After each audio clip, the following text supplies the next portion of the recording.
we are seeing vessels transiting. There are paths that are open. And part of what the president is threatening is ensuring if there's attempts to recklessly and irresponsibly lay more mines, we're going to deal with that.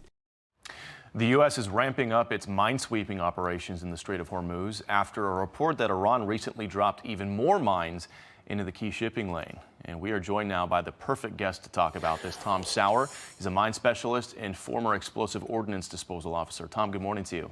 Hey, good morning, Bill. Thanks for having me, man. Of course. How does the U.S. find and remove these mines, and are we able to do it while the strait is contested? The answer is with expeditionary mine countermeasures through my EOD brothers. That's one way that we're actively doing that right now. That involves unmanned underwater vehicles, which are essentially, looks like a torpedo, essentially, and it, transits the certain area with side-scan sonar, synthetic aperture sonar, and looks for any sort of shapes in the water. That's one of the ways we find them. Additionally, we do have mine countermeasure ships. The Avenger-class ships are on their way to the region right now from Sasebo, Japan. And additionally, there are mine countermeasures helicopters. There's actually helicopters that you can use to hunt for and sweep for mines coming in elsewhere from the Pacific Theater as well to handle these. And it is, it's not an easy task. You got to remember that this danger hazard area that the Iranians haphazardly and irresponsibly laid some of these mines, it's about 540 square miles of water space. So it's not going to happen overnight, but it does take a little bit of time to find some of these mines. Now, worth keeping in mind is as of a couple hours ago, there were no confirmed mines that have been found. No ship has struck a mine. So, and it's also worth keeping in mind that this doesn't impact our blockade on Iran. We're still chugging along with that. We're still squeezing the regime.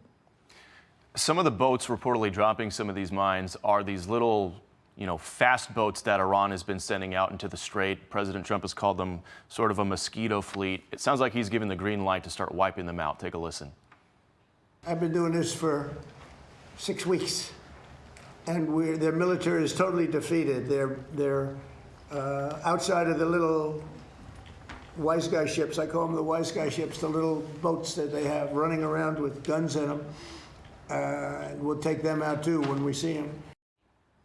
If the ceasefire were to end and hostilities start up again, what kind of assets do you expect the Americans would use to target the so-called wise guy ships? I think Wise Guy Ships or Mosquito Fleet is an excellent name, and there are plenty of assets out there. This is something that U.S. Central Command and Commander of U.S. Fifth Fleet has been contemplating for a long time, long before I even joined the Navy. We refer to them as fast attack craft or fast inshore attack craft. They're typically the Gashti-class boats. These are just speed boats with outboard motors, and they mount some rocket launchers or machine guns on them. But you can also mount mine racks on them. We took out about half of them during our initial attacks, but that still leaves several hundred of them. And a lot of times it's hard to identify. You can see them on radar, but you don't know exactly what it is until you're right on top of it. But so some of the assets we have our drones and ISR platforms, but we also always have the good old A-10 with a few rounds of from that cannon will take care of a lot of them. Yeah, that's a great point there. Got about 30 seconds left. Do you think any of our European allies should be there in the strait with us, at least trying to help find and remove some of these mines? Yes, absolutely. I did see a tweet, but from the Belgian Minister of Defense saying that they were sending their one mine hunter to the region. I didn't see that independently confirmed, but he did say that they're sending that out there. Might be a little too late. By the time they get out there, we might have already cleared the strait.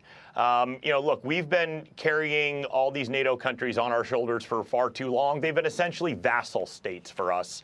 And if they want to be peers and true allies, they should really start carrying their weight as well. Yeah. Be true partners. Well, if the war starts up again, I certainly wouldn't want to be the captain of one of those so-called wise guy boats driving around there in the strait. Tom Sauer, great, thank you for your insights. Great to talk to you this morning. Be sure to like and subscribe for all the Fox News latest on YouTube and catch full shows streaming now on Fox One.